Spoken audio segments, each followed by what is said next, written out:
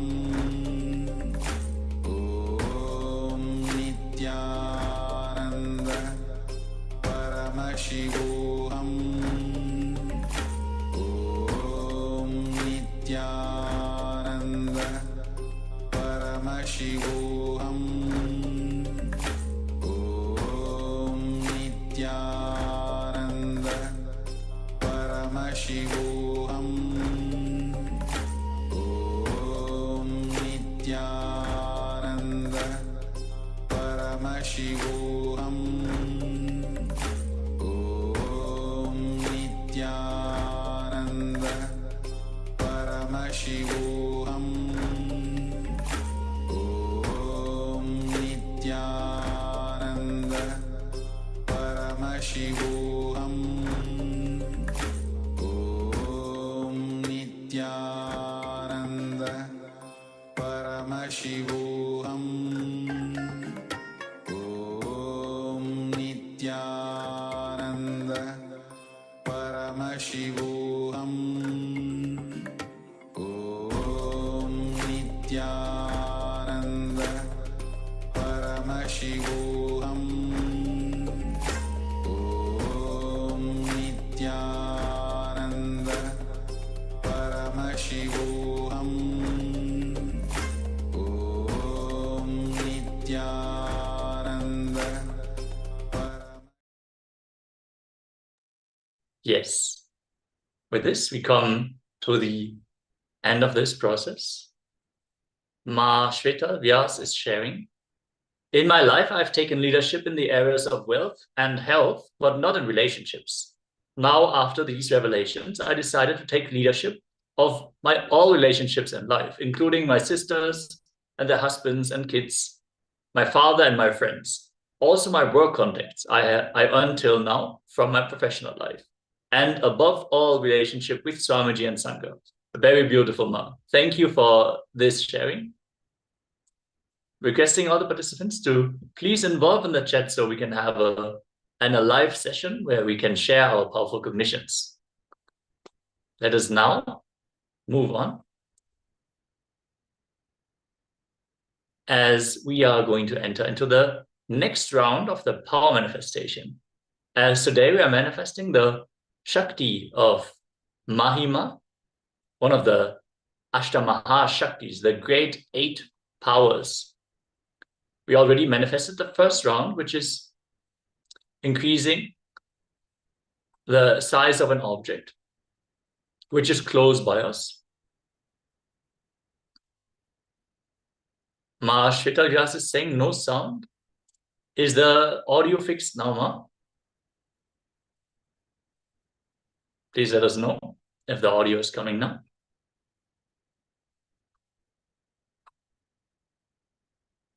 As this power of Mahima increasing in size, that can be your own body, but that can also be increasing the size of an object. In the second round of the power manifestation, we are going to increase the size of an object on our palms. So make sure you have an object which fits in your palms. That can be anything from a small fruit, like a berry, or a stone, a coin, a ring, anything that you can fit in your palms. A gold bar. Let us enter into this round of the power manifestation by chanting the Shastra Pramana on the Ashtamaha Shaktis. Maranam kajate tena, sakena pina kajate, tasyasyat paramasidhir, animadi guna prada, vayu sancharate dehe, rasavritir pavetruvam, akasha pagajagala, tiyu samapi vartate. From the Shiva Samhita, verses 576 to 78. Now, let us make sure we have the object that we want to increase the size of. Everyone, please get some object and measure the size of the object so we can then cross-verify. If you have, like, for example, a coin, you can just place it on a piece of paper and draw around it with a pen to have the reference of the size of the object. And then later you can just repeat the process and see if it still fits into that circle. and then you will immediately see that the size of the object has increased. Make sure when you measure the object, you also record the measuring with a camera, for example, your phone camera. So you just create Sakshi Pramana, where you have a personal reference, a personal experience of the power manifestation that you can share with your friends and family and other participants if you're willing to share the video with us. So then we can enrich people with your personal experience. Understand, whenever we take the responsibility for others' breakthrough, the cosmos simply showers us. So when you decide to act from the space of enriching, immediately all the other tattvas manifest in us, be it responsibility, integrity, or authenticity. The moment we start enriching and causing others' reality, the other tattvas simply manifest in us. Requesting all the participants to settle down as we are going to enter into this round of the power manifestation now. Sit in a cross-legged position on the floor or on a chair with your head, neck, and spine in a straight line. Visualize Paramashiva has come down as Swamiji, the Supreme Pontiff of Hinduism, Bhagavan Nithyananda Paramashivam. Sit with this powerful cognition and meditate on it. He has landed to give the breakthrough to humanity. He is here, available for us to manifest him. He has brought all the gifts from KAILASA, like the science of power manifestation, the science of leadership, all the great truths from the Vedic civilization. He is reviving in a way that is user-friendly for us. And he declares that the science of power manifestation is a possibility for all of us. So let us pay our deep gratitude to the Supreme Pontiff of Hinduism and sit authentically, sincerely, with a will persistence to manifest the power now. Sit in absolute unclutching to experience the state of Paramashiva. Complete completion to experience the space of infinite possibility, the space of Paramashiva. Oneness, Advaita, Shuddha Advaita, Paramatvaita, to experience as the powers of Paramashiva. Intensely vibrate in Ajapajapa. Om Nithyananda Paramashivoham. Deep feeling connection with Bhagavan to experience the being of Paramashiva. Let us keep chanting the Mahavakya and declare the size of the object to increase. Keep chanting the Mahavakya. Let us manifest this power now.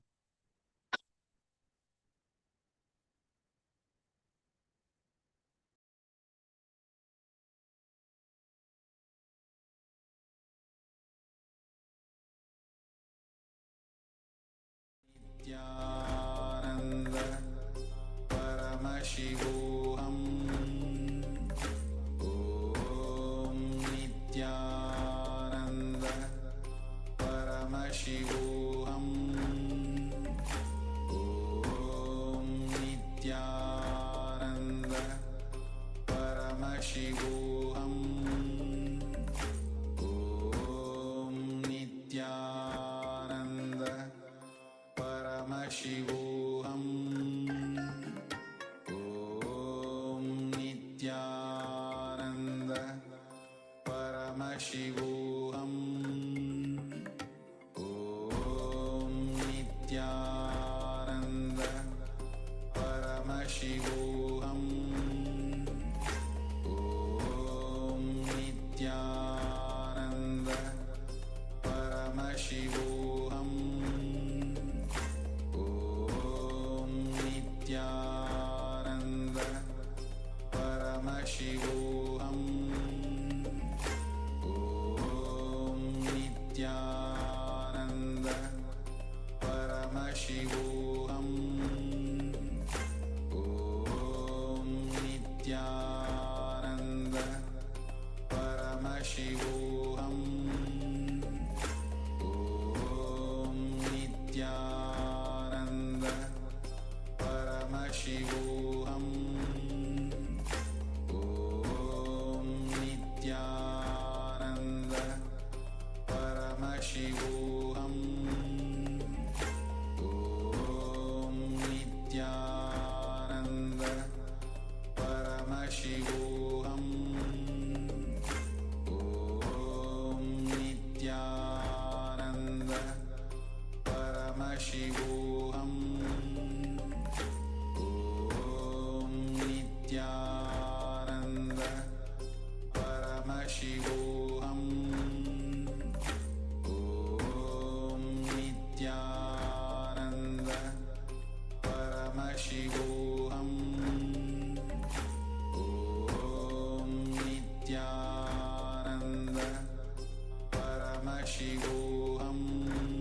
Paramashivoham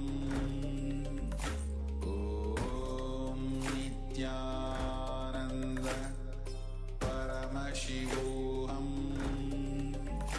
Om Nithyananda Paramashivoham Om Nithyananda Paramashivoham Om Nithyananda Paramashivoham Om Nithyananda Paramashivoham Om Nithyananda Paramashivoham Om Nithyananda Paramashivoham Om Nithyananda Paramashivoham Om Nithyananda Paramashivoham Om Nithyananda Paramashivoham Om Nithyananda Paramashivoham Om Nithyananda Paramashivoham Om Nithyananda Paramashivoham Om Nithyananda Paramashivoham Om Nithyananda Paramashivoham Om Nithyananda Paramashivoham Om Nithyananda Paramashivoham Om Nithyananda Paramashivoham Om Nithyananda. Yes, let us now move on to the verification step where we are going to again measure the size of the object and compare the before and after. Let us know your experience of this round of the power manifestation in the chat and share your experience as we get ready to receive yet another powerful session of insights into leadership, as we are now going to learn about productivity. For this, the next Acharya is going to join us. Thank you all so much for joining and participating in this session as we conclude this segment with the Purna Mantra. Sit straight with your head and spine in a straight line. Join your hands in Namaskara Mudra and chant along. Om Purnamadav Purnamidam Purnat Purnamudachyate Purnasya Purnamadaya Purnameva Vashishyate. Om Shanti Shanti Shanti Hari Om Datsat Sarvam Bhagavat Shri Nithyananda Paramashiva Padukar Paramastu. Om Nithyanandam. Thank you all.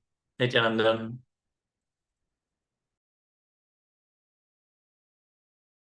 Om Nithyananda Paramashivoham Om Nithyananda Paramashivoham Om Nithyananda Paramashivoham